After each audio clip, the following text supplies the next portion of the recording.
Welcome back dear students. आज हम पढ़ने वाले हैं फर्स्ट प्रोग्राम हमारा C++ में कैसे बनाना है।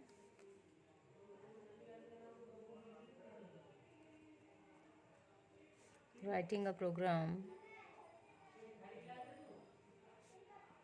इन C++ programming language. So here यहाँ हम दो हेडर फाइल्स इंक्लूड करवाएंगे। Hash include iostream.h and another is hash include conio.h। तो यदि हम बात करें पहले इन दो हेडर फाइल्स की, तो इन दोनों में एक्सटेंशन लगा हुआ है .h। क्लियर?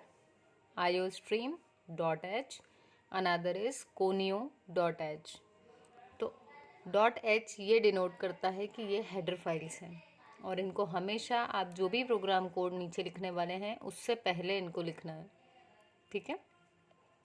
उसके अलावा यहाँ IO जो हैं they stands for input output stream. जो भी हमारे इनपुट आउटपुट स्ट्रीम्स रहेंगी, डेटा जहाँ पर बफर होगा उसके लिए हमने लिए, उसकी सारी डेफिनेशंस जो हैं वो कहाँ पर रहेगी, IO स्ट्रीम के अंदर। ठीक। वहीं conio stands for console input output, CON for console input output. तो कंसोल पे जो भी हमें इनपुट आउटपुट देना है या आउटपुट देखना है उसके लिए हम इंक्लूड करेंगे इस हेडर फाइल को। ठीक है।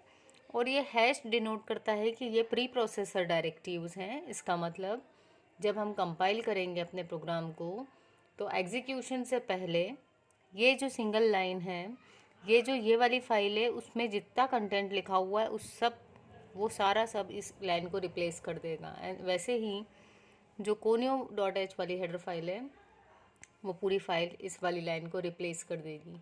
ठीक है। आगे बढ़ते हैं। अब हम लिखेंगे मेन फंक्शन void main, और यहाँ पर हम क्योंकि हमारा पहला प्रोग्राम है तो हम इसमें हेलो वर्ल्ड प्रिंट करवा रहे हैं। तो हम लिखेंगे cout, डबल कोटेशन में हम लिखेंगे हेलो वर्ल्ड,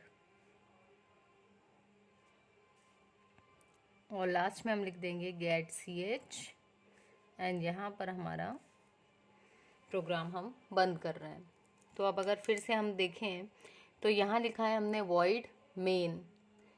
जो मेन फंक्शन है वो C लैंग्वेज में by default void value return करता था, लेकिन यदि हम C++ की बात करेंगे और यदि हमने यहाँ void नहीं लिखा तो बाय डिफ़ॉल्ट C++ में जो मेन फंक्शन है वो इंटीजर वैल्यू रिटर्न करता है। ठीक है। तो हमने इसलिए यहाँ लिखा है void। इसका मतलब ये फंक्शन कोई भी वैल्यू रिटर्न नहीं करेगा। एक और चीज़ हमें हमेशा याद रखना है कि कोई भी प्रोग्राम हो, हर प्रोग्राम में सिर्फ एक ही मेन फंक्शन हो सकता है, और मेन फंक्शन हमेशा वो फंक्शन होता है जहाँ से एग्जीक्यूशन स्टार्ट होता है। ठीक है स्टूडेंट्स। हम कई बार अपने फंक्शंस भी बनाते हैं, यूज़र डिफाइंड फंक्शंस, लेकिन भले ही एक प्रोग्राम में बहुत सारे यूज़र डिफाइंड फंक्शंस हों बट एग्जीक्यूशन हमेशा कहाँ से स्टार्ट होगा, मेन फंक्शन से। ठीक है। एग्जीक्यूशन हमेशा मेन से स्टार्ट होगा। तो जब आपका जो एग्जीक्यूशन है कंट्रोल वो यहाँ आया तो उसने देखा कि ये मेन फंक्शन है, मेन फंक्शन से स्टार्ट होना है एग्जीक्यूशन, सो कंट्रोल आया cout के पास। एक चीज़, C जो लैंग्वेज थी वो हमारी केस सेंसिटिव थी, वैसे ही C++ भी जो है वो एक केस सेंसिटिव लैंग्वेज है। जो cout लिखा हुआ है हमने, ये कीवर्ड है जो ये डिनोट करता है कि cout मतलब इसके बाद डबल कोट्स में जो भी कुछ लिखा है वो हमें प्रिंट करवाना है। ये एक इनबिल्ट फंक्शन है जिसकी डेफिनेशन iostream.h में दी हुई है। ठीक है। तो इस स्टेटमेंट ने ये इंस्ट्रक्ट किया कि कंसोल पे हेलो वर्ल्ड प्रिंट करना है। ठीक। उसके बाद आया नीचे get ch। भी एक फंक्शन है जो क्या काम करता है, इसको हम इसलिए लिखते हैं ताकि हमारी स्क्रीन जो है जिस पे आउटपुट दिखने वाला है हेलो वर्ल्ड, वो स्क्रीन थोड़े टाइम के लिए रुकी रहे। कब तक रुकी रहेगी? जब तक हम कोई की प्रेस नहीं कर देते कीबोर्ड पर, ठीक है। तो जनरली कुछ लोगों को लगता है कि गेट सी एच मतलब प्रोग्राम टर्मिनेट करने के लिए लिखना ज़रूरी होता है, लेकिन ऐसा नहीं है। गेट सी एच हम इसलिए लिखते हैं क्योंकि कंप्यूटर की जो स्पीड होती है प्रोसेसर की, वो इतनी फास्ट होती है कि हमारी आइज़ उसको परसेप्ट नहीं कर पाती। मतलब इतनी फास्ट वो ब्लिंक करके हेलो वर्ल्ड प्रिंट कर देगा और वापस एडिटर पे आ जाएगा, जितना हम उसको देख भी नहीं पाएंगे इतनी फास्टली, ठीक है। तो क्योंकि हम चाहते हैं आउटपुट देखना, तो इसलिए हम यहाँ फंक्शन लिख देते हैं गेट सी एच, मतलब ये आपसे एक कैरेक्टर इनपुट लेने के लिए बोलता है। तो जब तक हम इनपुट नहीं देंगे तब तक उसकी स्क्रीन रुकी रहेगी और हम उसके आउटपुट को देख पाएंगे, ठीक है।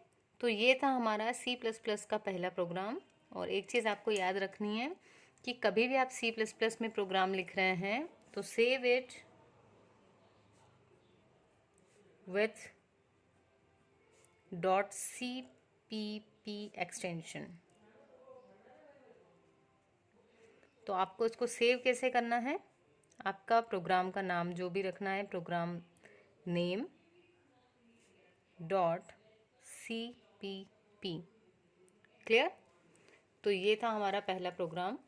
और जो आपके पास यदि टर्बो सी का एडिटर है जिसमें आपने सी रन किया था, आप ये वाला प्रोग्राम उसमें भी लिख सकते हैं। .cpp से सेव कीजिए एंड देन उसको कंपाइल कीजिए और रन कीजिए, तो आपको इसमें आउटपुट मिलेगा हेलो वर्ल्ड। और यदि आपको प्रैक्टिस करना है तो आप इसमें और भी बहुत सारे सी आउट लिख करके देख सकते हैं, जिसमें आप हेलो वर्ल्ड के अलावा भी दूसरे स्ट्रिंग्स प्रिंट करवा सकते हैं। जो आप इन डबल कोट्स में लिखेंगे वो एज इट इज़ प्रिंट होगा on your console screen. So I think आपको ये वीडियो समझ में आई होगी कि प्रोग्राम कैसे लिखना है C++ में, सी आउट का काम क्या है, प्री प्रोसेसर डायरेक्टिव्स क्या हैं, और एक्सटेंशन क्या होगा जब हम सी का कोई प्रोग्राम लिखेंगे, ठीक है। और एक चीज़ और कि जब आप इस प्रोग्राम को कंपाइल करेंगे तो यहाँ पर लाइंस कितनी है हमारे प्रोग्राम में? 1 2 3 4 5 6 7 लाइंस का प्रोग्राम है। लेकिन जब आप इसको कंपाइल करेंगे और एक पॉपअप विंडो आती है जो बताती है कि कितनी लाइंस कंपाइल्ड, और यहाँ नंबर ऑफ लाइंस लिखा हुआ होता है।